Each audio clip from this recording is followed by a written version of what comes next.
ल अब चाहिँ रेडी भइसक्यो है। अगाडिको भिडियोमा तपाईहरुलाई मैले देखाएको त्यही हो, बङ्गुरको मासु र साग मिक्स गरेर पकाएको। अब चाहिँ खानालाई रेडी भयो है।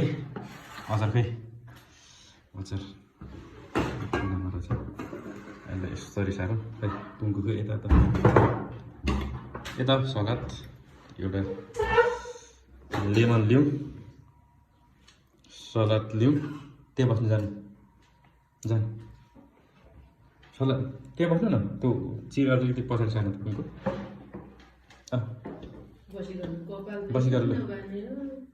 बसिगर्नु ल सुरु भयो है त।